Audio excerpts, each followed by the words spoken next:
Karamihan sa ating mga kaibigang katutubo ay mangmangpa sa modernong teknolohiya dahil sa kanilang katayuan sa lipunan. Ngunit salat man sa kaalaman, naipamalas nila na hindi lamang pagpasok sa silid-aralan ang sukatan upang matuto.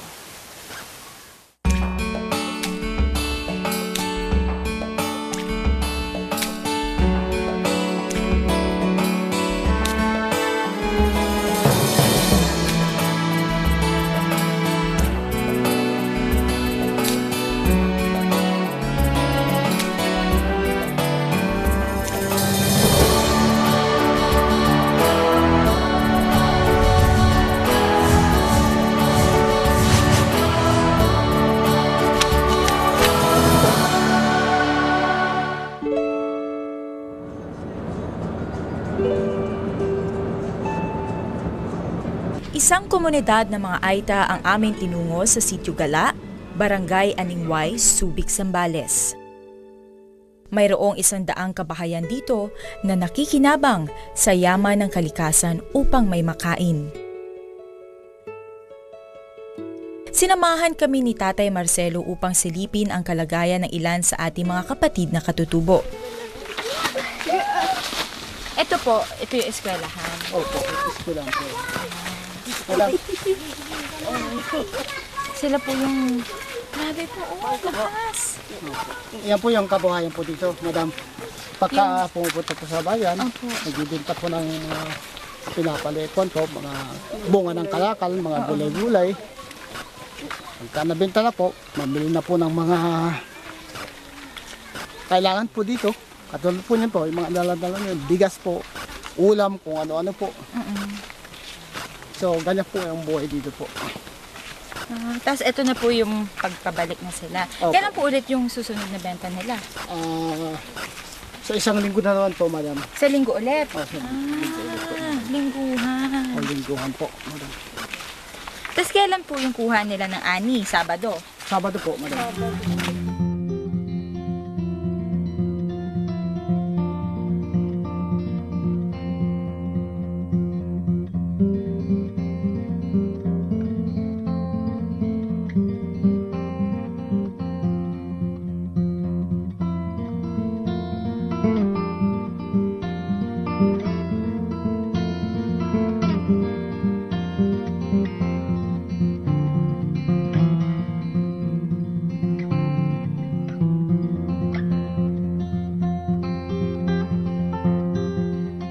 Ito po yung aming munting tahanan.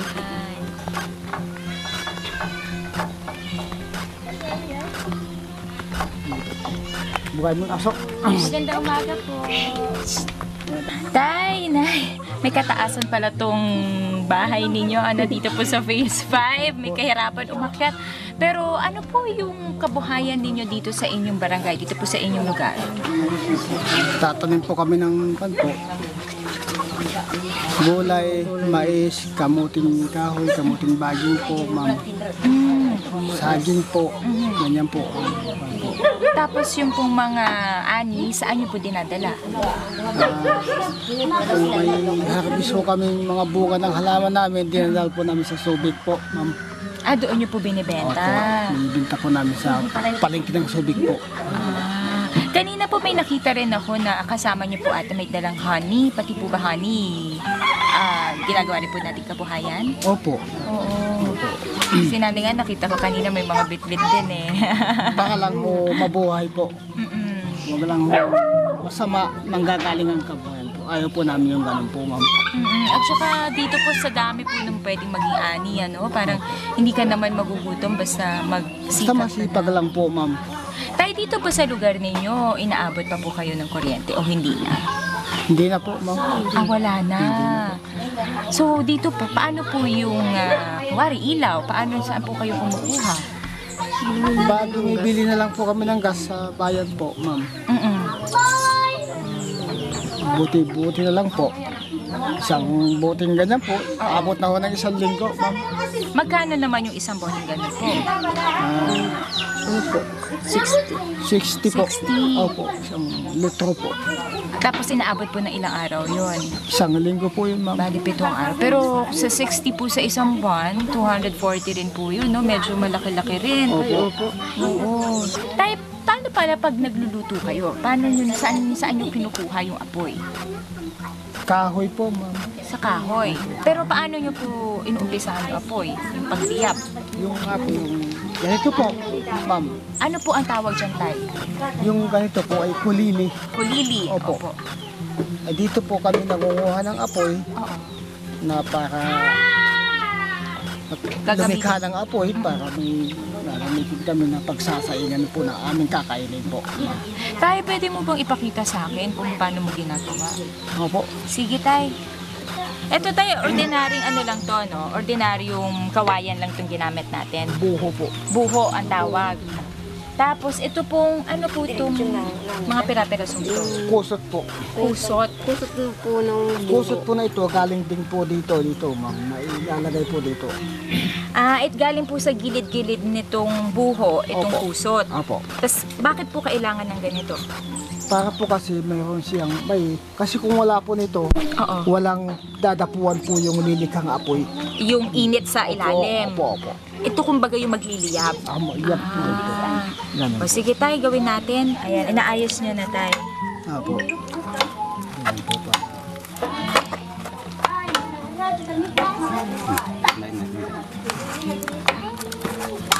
Dapat talaga tayo may tagahawak, ano? Ayan na.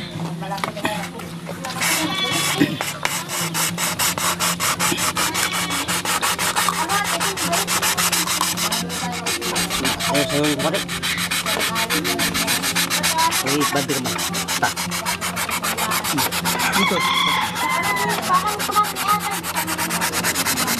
Ayan, so yung ginagawa nila Tatay Marcelo, yung tinatawag na kulili, Kulili po. parang iniis-is yung dalawang kawayan para mag-create ng friction at uminit. Opo. Ito nga nakikita natin, umuusok na siya. At may nakikita na akong parang nagliliyab sa loob.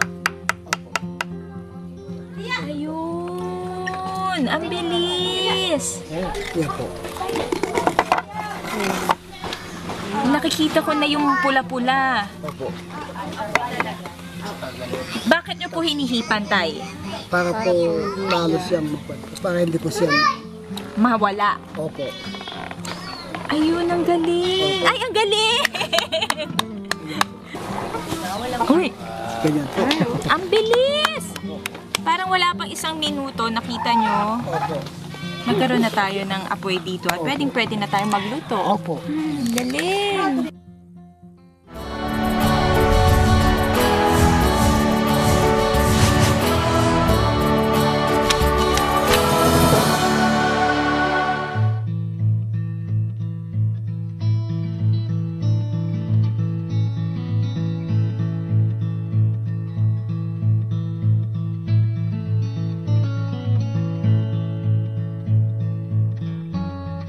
Sa Sitio Galari nakatira sina Nanay Evelyn at Nanay Sharon, 2 sa 7 Pilipino na ipinadala sa India ng isang non-government organization upang mag-aral tungkol sa solar energy.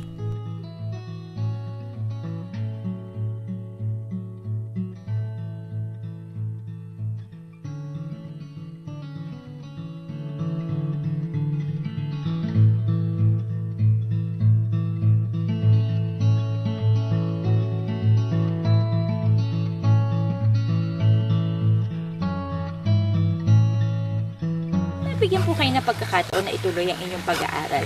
Ano po yung kurso o yung karera na gusto nyo sanang kunin? Meron po bang, na-curious lang ako, meron po bang may kinalaman sa pag-engineer o sa ano po yung natutunan natin sa India? O iba ang gusto sana natin? Sa akin po, Oo. yun po ang talagang gusto ko yung natutunan ko sa India, yung pagiging engineer, pagiging ano. Talaga yun po ang hilig ninyo? Gusto nyo Bubutingting. Bubutingting, ayun. Kahit po na sabihin natin may mga nangutsa sa inyo at nanliit sa inyo, kayo po ang napili na ipadala sa India para mag-aral ng solar energy. Paano po kayong dalawa napili doon? Tinawag lahat po yung mga nanay. Kaso, sa gabangat nga na hindi nga namin kaya talaga iwanan yung mga anak-anak o pamilya. Sa isang linggang nga po, matagal na po sa amin yun. Pero talagang ginawa namin pamamagitan nga sa aming komunidad na gusto namin matulungan. Hinaya po namin kahit na yung nga lang 3 araw na nandun kami sa Enjoy, talagang gusto na namin umuwi. Sabi naman ng kasama ko, lakarin mo, pa rin natin. Magtiis tayo, tiisin natin kanya para sa mga anak natin at iba pang kapwa natin, mga kamag-anak, gano'n. Makakatulong tayo. Ano po yung nag-udyok sa inyo? Kasi yung pong ibang mga nanay, syempre ayaw nilang mahiwalay sa kanilang mga mahal sa buhay, sa kanilang pamilya, kaya hindi po sila sumama. Sa inyo po, sa kayong dalawa po, ano po yung nag-udyok sa inyo na kahit na alam nyo mahihiwalay kayo sa pamilya nyo, pinilit nyo pa rin at nagpasya po kayong sumama doon? Sa akin po, ma'am, ang nag-udyok po talaga sa akin, kapakanan ng mga anak ko, kinabukasan. At yung makatulong din po ako sa mga katribo na walang ilaw. Kasi alam ko pong malaking may tutulong nitong solar na ito sa amin. Ikaw, Nanay Sharon? Saka yung kagandahan kasi sa solar, sa amin, komunidad, minsan nag-aaral na kasi yung karamihan ng mga bata namin, mga assignment, kahit pa paano, meron silang ginagamit na pinag-iulaw. Kapakanan din po ng inyong mga anak. Din namin kahit hindi kami nakapagtapos na bilang magulang, o iba pang magulang, sa anak namin itinutuon yung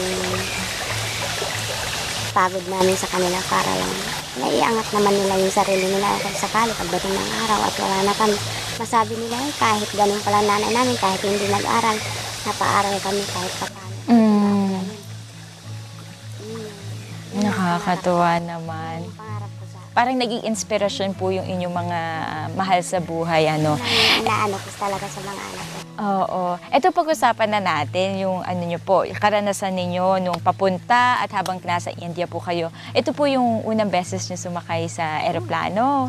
Kumusta po? Okay naman po, kaya lang medyo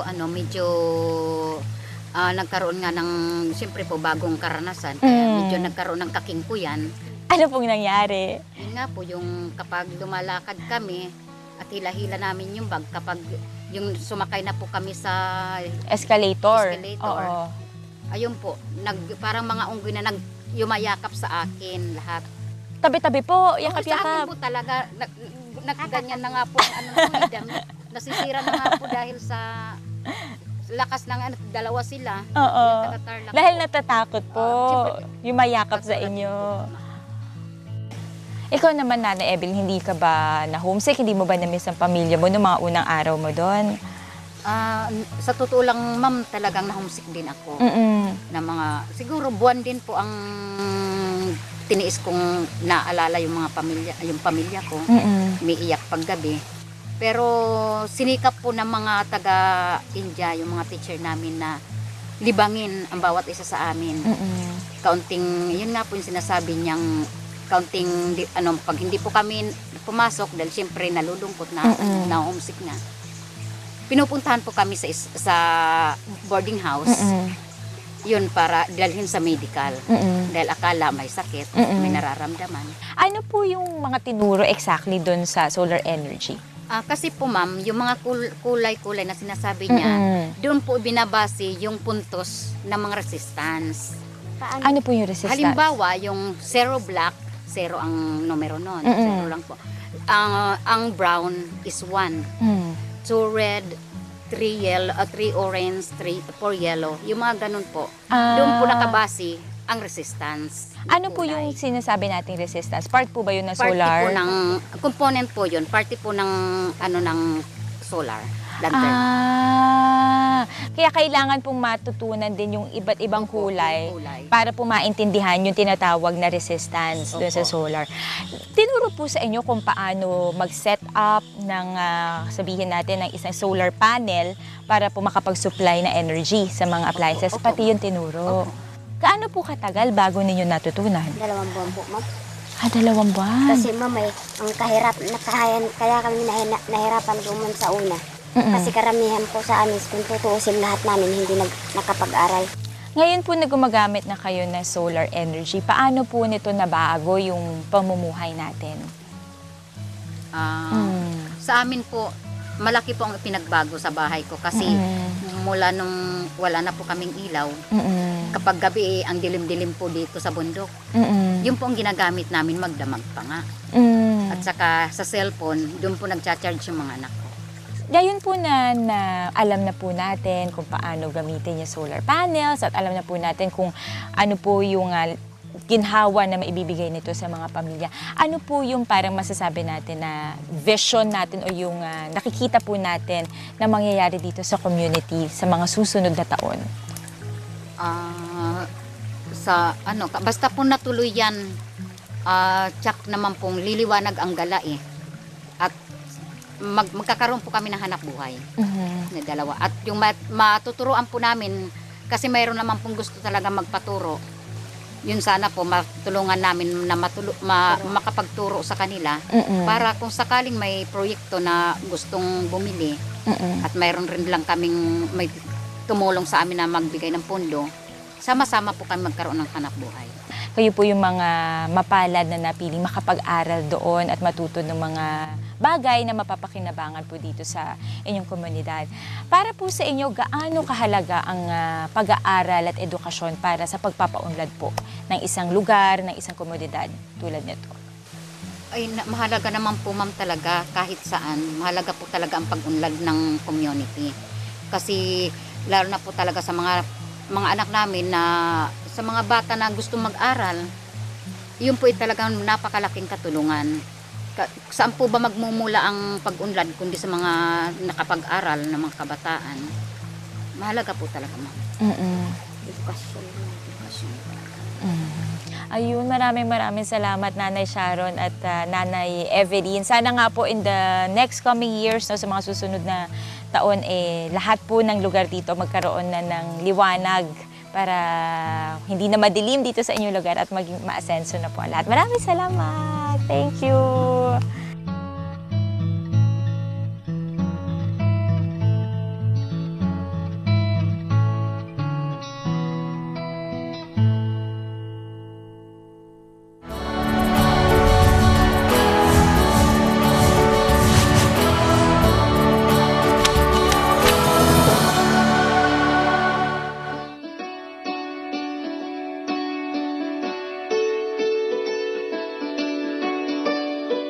Maya't-maya ang ulan noong tinungo namin ang Sitio Gala. Kapag ganito ang panahon, hirap ang pamilya ni Tatay Marcelo na kumuha ng pulot-pukyutan sa kabundukan. Mahirap din puntahan ang kanilang mga pananim, kaya apektado ang kanilang kikitain. Kaunting halaga na inaasahan nila upang may maipambili naman ng kerosene para sa kanilang gasera. Yung pinigya po na isang pirasong kalamansi, haro doon sa isang kutsaritang kanin. Purong-puro nga. Oh.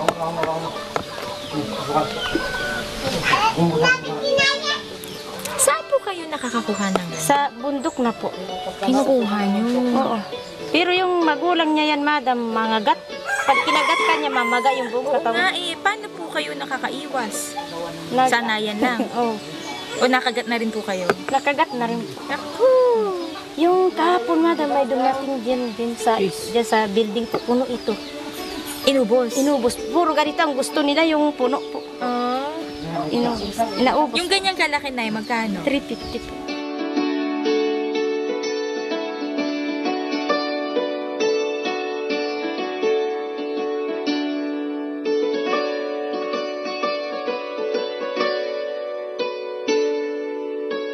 Isa po sa mga kasama natin, si Nanay Sharon po at si Nanay Evelyn na pinadala po sila sa India para mag-aral ng solar energy para po pagkuhanan natin ng elektrisidad dito. Na-introduce na po ba sa inyo? Napakilala na po sa inyo yung ganong klase ng teknolohiya? Opo, yung solar panel. Ito po, gaano katagal ang inaabot? Kung hindi tatlong kabiho, apat na kabiho. Matulog patayin po. Pagtulog, pinapatay. Pag matulog na Para po, pinapatay na po. matipid po na hindi sa agad maubos. Ma'am. Tuloy po kayo at umuulan. Pasensya po kayo dito sa kubo kong tumutulog. Dahil nung punta ko ng India, inilipad daw ng bagyo sa daan mo. Eh kahit ano naman, tumutulong Nanay Sharon, may ilaw naman ang bahay nyo, di ba? Na ito ba yung lampara na ginagamit natin using yung solar panel? Opo. Oo, malakas rin pala. Pero nasan po yung pinaka-panel na Ayun po, ginagamit? ma'am. Pinapaulan ko siya para maugasan, para malakas impact papasok sa bagay. Pero hindi po ba masisira yun? Kasi umuulan, mababasa. Hindi naman, ma'am, dahil kailangan niya, ma'am, na inuugasan ng tubig yung panel na. Dapat nililinis rin once in a while. Saka yung battery, ma'am, nililinis, sinuhugasan ng maligam-gam naman po yung battery mo. Oo. Yung ganyan pong solar panel, kapag umuulan, may na-charge pa rin po ba siya? Or Sumasagap din siya, pero hindi yung gano'n talagang kapag panatag. tirik ang araw? Opo, pag tirik na talaga. Tapos itong ganito pong Pero lampara. ganyan lang talaga ang sinag niya. Oo. Ito pong lamparang to, gaano po katagal ang kaya nito? Kuwari kung talagang na-charge po natin ng buong maghapon yung panel, gaano katagal ang kaya nito? Magdamag. Magdamag kaya na. Kasi kung gusto mong dalawang gabi, dalawang araw mo siya isa-reading sa araw, Oo. yun. Kaya naman ng Kaya dalawang niyan dalawang araw. araw. Pero kung isang araw at sabayan mo rin ng cellphone, ma'am, pagdating ng gabi, alas 3, wala na siyang ulan. Kasi ubos na yung cellphone mo. Tapos ito po, kayo po talaga yung nag-assemble nito, no? Kami na po nag-assemble. Oo. Magmula sa taas hanggang doon sa mismong mga Nagamitan. tornilyo sa loob, yung mga wiring sa loob, kayo po na yung gumawa. Kami na pong gumawa Ang ng sarili. galing. Tapos, ito meron ding, pakita natin, merong charging ng cellphone po ito. Saka kami na rin pong nagkabit po nito. Nay, kapag kumari magcha-charge ako ng cellphone, kaya pa rin ng isang isang gabi? O hindi na? Mga 5 cellphone nga po, hindi niya kaya magdamag na po yung ino. Mga 3 oras lang po. Pag nagcha-charge ka ng cellphone. Opo. Pero pag wala, kaya ng buong magdamag. Kaya niya magdamag po. Actually, kinuwento sa akin kanina ni Nanay Sharon na itong lugar daw nila, inabot naman daw talaga doon ng kuryente. Kaya lang, nitong mga nakaraang buwan, dahil na rin sa kahirapan ng buhay, hindi sila nakapagbayad doon sa kuryente, kaya naputulan sila. Buti na lang, itong si Nanay Sharon natutungan ng paggamit ng solar energy, at ayan, may liwanag ang kanilang bahay.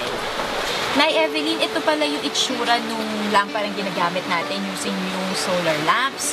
Napaka-komplikado. So, ano po ba itong mga ito? Ito po yung mga component na bawat isa na may mga punto. Katulad po nitong resistance, yung mga kulay niya po, may mga point po yan. Tapos itong transistor, by number, mga numero po talaga siya. Oo. Ito po yung sinasabi namin kanina na condenser. Ano Na po yun? kapag nagkamali ka ng pasok, nabaliktad mo, pumuputok. Ito yung kinukwento ni Nanay Sharon na naputukan siya sa kamay. Opo, ito po yun. Ito yun. At saka itong IC. Nay, ito yung kanina tinanong ko, ano yung pinakamahirap dito sa lampara? Ang sinabi niyo po, itong resistance. Opo. Bakit po, ito yun pakita natin. Ito, Ito po, yung ito po. maraming Kulay. kulay-kulay na yan. Bakit po siya mahirap? Kasi po, sa yung mga mata nga namin po medyo mahina na, kailangan busisiin nyo po yung kulay. Dahil pag hindi nyo po na ano ang kulay na eksakto, sa pagpapasukan mong numero, hindi po siya iilaw. Kumbaga bawat kulay, meron po siyang Eksaktong numero. na dapat Paglagyan.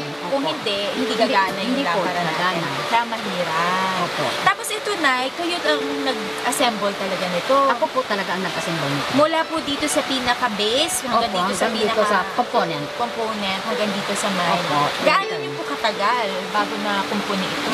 Nung gumagawa po kami sa India, nung natuto na po kami, nakakagawa na po ako ng 4 or 3 pinakamahina na po sa akin sa isang araw.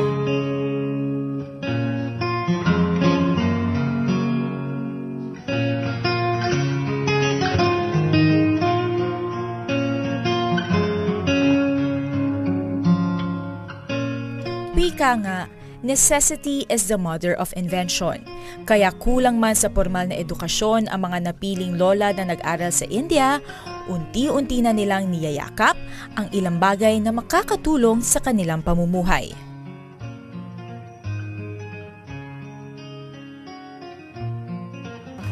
At ang pagiging edukado para sa kanila ay pagbabahagi ng kaunting kaalaman sa iba, tulad ng isang kayamanan na maaaring pakinabangan, hindi lamang ng isa, kundi ng buong komunidad. Ako si Monica Veralio at ito ang aking istorya. Ito po, iaakit ko yung panel. At pagkasikat ng araw, Ay, teka mo na. para papasok sa solar lantern.